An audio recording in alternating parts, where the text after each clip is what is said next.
You get up in the morning, you go to work, you come home, you have your tea, you watch telly a bit, and you go to bed. You get up and you go to work. I mean, look at it. Other ways of living life than this drudgery. This world is crazy because it's so limited. The way it is, the way it's structured, it's slavery. It's not serving people. People are serving it. That's what we are. We're slaves to a system. Politicians are slaves to a system.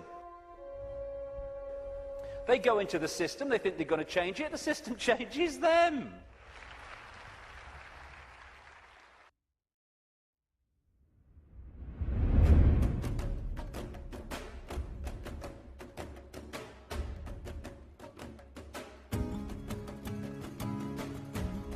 And what we do is we put the child into the corridor of this grade system with a kind of, come on, kitty, kitty, kitty.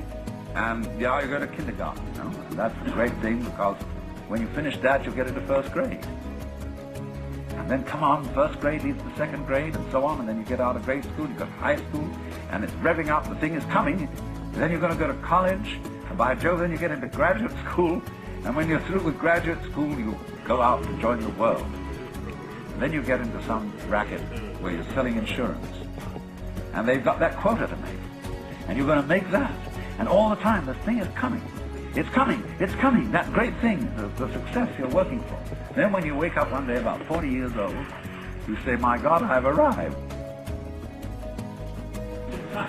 I'm there. And you don't feel very different from what you always felt. And there's a slight letdown because you feel there's a hoax. And there was a hoax. A dreadful hoax. They made you miss everything. We thought of life by analogy with a journey, with a pilgrimage, which had a serious purpose at the end. And the thing was to get to that end, success or whatever it is, or maybe heaven after you're dead. But we missed the point the whole way along.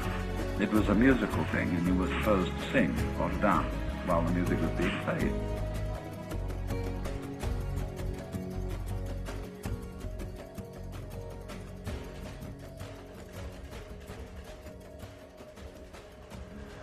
And the world impoverishes itself by spending $1 trillion a year on preparations for war, and by employing perhaps half the scientists and high technologists on the planet in military endeavors.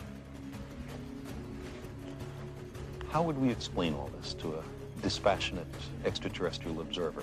What account would we give of our stewardship of the planet Earth? We have heard the rationales offered by the superpowers. We know who speaks for the nations, but who speaks for the human species? Who speaks for Earth? From an extraterrestrial perspective, our global civilization is clearly on the edge of failure in the most important task it faces, preserving the lives and well-being of its citizens and the future habitability of the planet. But if we're willing to live with the growing likelihood of nuclear war, shouldn't we also be willing to explore vigorously every possible means to prevent nuclear war? Shouldn't we consider in every nation major changes in the traditional ways of doing things, a fundamental restructuring of economic, political, social, and religious institutions? We've reached a point where there can be no more special interests or special cases. Nuclear arms threaten every person on the Earth. Fundamental changes in society, sometimes labeled impractical or contrary to human nature, as if nuclear war were practical, or as if there were only one human nature. But fundamental changes can clearly be made. We're surrounded by them.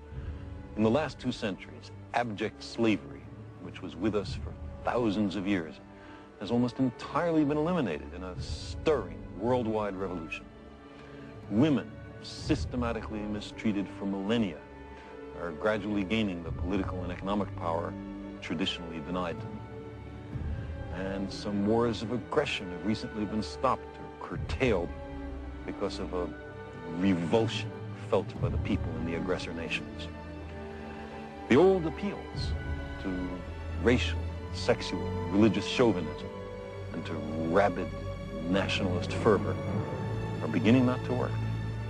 A new consciousness is developing which sees the earth as a single organism and recognizes that an organism at war with itself is doomed. We are one planet.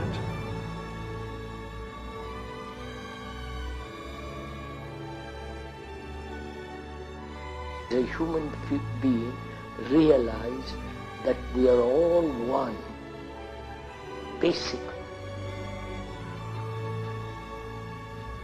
Not as an idea, but as a fact. Because when you go to India, you see the misery, the confusion, the anxiety, the despair of people running to their petty little gods whom they have created. You come to Europe, it's exactly the same thing. You understand, sir? First, to realize, not verbally, but in your heart, in your blood, in your whole thinking, that human beings right through the world go through the same agonies that one goes through. The loneliness, the despair, the depressions, the extraordinary uncertainty, insecurity, whether they live 10,000 miles away or 2,000 miles or here. They're all psychologically bound together. If one realizes that profoundly in your guts, in your blood, in your heart, in your mind, then you are responsible. Don't you see?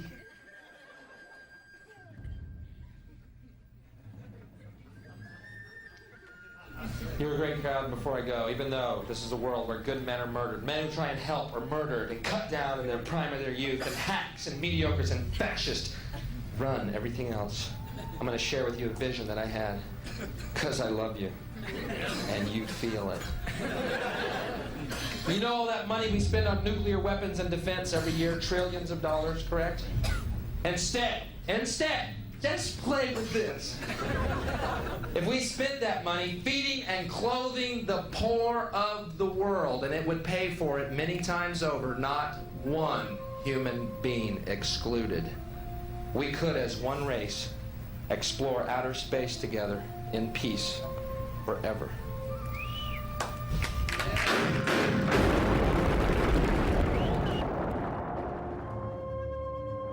I think all our society is run by insane people for insane objectives. You know? And I think that's what I sussed when I was 16 and 12 way down the line, but I expressed it differently all through my life. It's the same thing I'm expressing all the time, but now I can put it into that sentence that I think we're being run by maniacs for maniacal ends, you know. If anybody can put on paper what our government and the American government, etc., and the Russian, Chinese, what they are actually trying to do, you know, and what they think they're doing, I'd be very pleased to know what they think they're doing. I think they're all insane, you know, but I'm liable to be put away as insane for expressing that. You know, that's what's insane about it. You know what would change the world overnight is if we as a human race started doing what we knew to be right and just in the circumstances that we face, instead of making those decisions as so many people do and have long done on basis of what is right for me in this circumstance that I face. Okay, the just thing to do might not be in the moment the best thing to do, but it's the just and right thing to do. And if we started doing what we knew to be right when we're faced with these decisions, as opposed to what we perceive is right for us in the moment, although doing what is right for us in the eternity, then everything would change. If we want a world of peace, then be peaceful. It sounds trite, it sounds simple, but it's devastatingly profound. That's what we need to be with each other. You know, we have people going on anti-war marches who are hurling abuse at each other in their relationships and stuff like that. If we war with each other, then the collective version of that is warring collectively. If we want peace, let's be peaceful. If we want a world of kindness, then let's be kind. And it must come, for goodness sake. It must. If we're all kind to each other, we live in a kind world. Martin Luther King said, cowardice asks the question, is it safe? Expediency asks the question, is it politic? Vanity asks the question, is it popular? But conscience asks the question, is it right? And there comes a time when one must take a position that is neither safe, nor politic, nor popular, but one must take it because it is right. And when enough of us take that stance, everything changes. The revolution is not a revolution of weapons, it's not a revolution of fighting. It's not a revolution of hatred. It's a revolution of perception, because everything changes. Ah, I am a lion then. I'm not the lamb I kept seeing in the mirror and the world kept telling me I was. And then that expresses itself out into the true nature of who we are. Here's to the crazy ones. The misfits. The rebels. The troublemakers. The round pegs in the square holes. The ones who see things differently. They're not fond of rules, and they have no respect for the status quo. You can quote them, disagree with them, glorify or vilify them. About the only thing you can't do is ignore them. Because they change things. They push the human race forward. And while some may see them as the crazy ones, we see genius. Because the people who are crazy enough to think they can change the world are the ones who do.